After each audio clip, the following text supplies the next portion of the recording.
Chronic inflammation is a kind of an exaggeration of a normal process. You actually need to be able to mount an inflammatory response to certain types of challenges, which could be an infectious agent or a tissue injury. And under those circumstances, the acute inflammatory response is part of your defense, it's part of the healing process.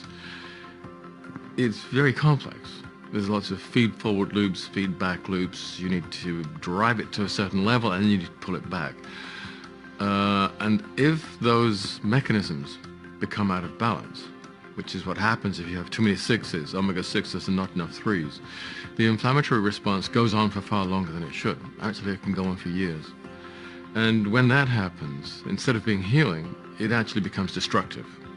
I mean, you know, it's a bit like what happens when you start a fire in the hearth in your living room. You want the fire to be warm enough to heat the room, but you don't want to burn the house down.